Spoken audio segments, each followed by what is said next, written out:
यसले बुनेको चाहिँ यो साइजको आएको छ, यसले बुनेको चाहिँ यो साइजको आएको छ।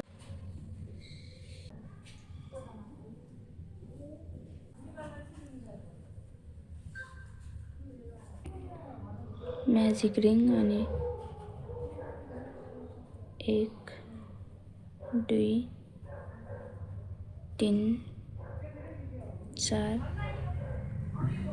5 6वटा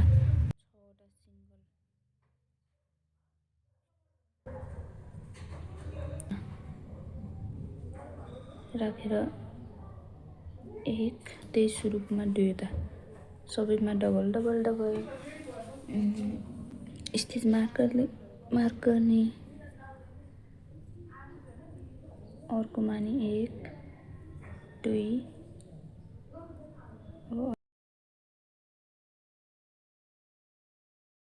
एउटा छाड्दै एउटामा 2 चोटि एउटा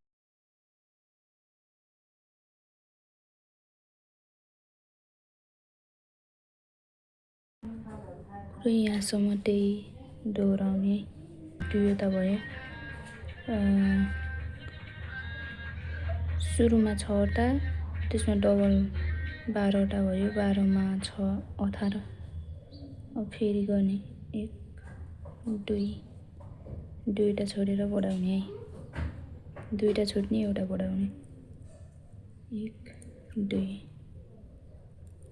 1 2 2वटा यतिको बुनेको भयो, छोडेर यो 2वटा बढायो, एउटा 2वटा 2वटा बढाउने, एउटा 2वटा फेरि 3वटा छोडेर अनि एउटा बढाउने।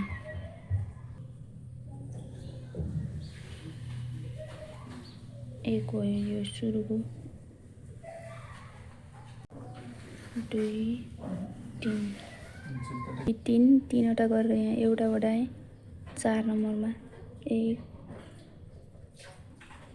1 सँग 2 3।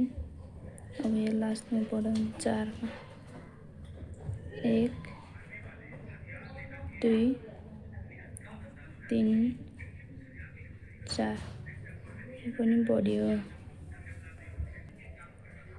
बढाउनु पनि पर्दैन, घटाउनु पनि पर्दैन। अहिले घटाउने बेला चाहिँ म भिडियोमा देखाउँछु। यहाँनिर चाहिँ मेरो 6 कम्प्लिट भइसक्यो। अब यहाँ चाहिँ निकालेर 1 भयो, बिस्तारै घटाउने भयो, एउटा अनि 2 3 3वटा कम्प्लिट भयो। अब एउटा घटाउनु, 3टा पछि एउटा, 3टा पछि एउटा, सबैमा 1 2 3 1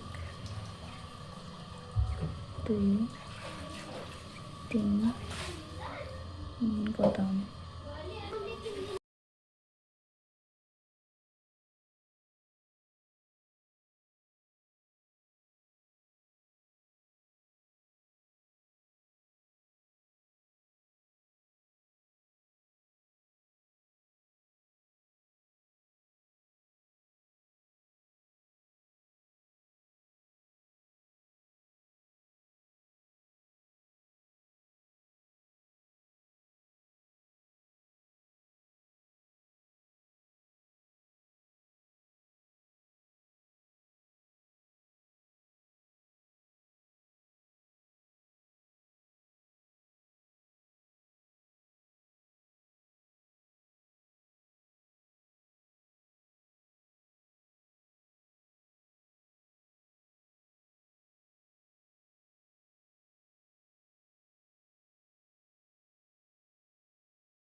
यति गरेर अनि सिलाउने भए चाहिँ यो धागो राख्नु, नत्र भने चाहिँ नगर्नु। ग्लु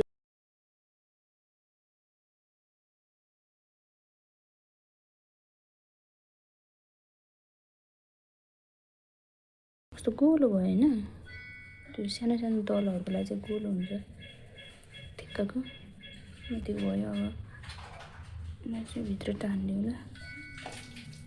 यो चाहिँ बनीको हाम्रो सानो बनीको भयो।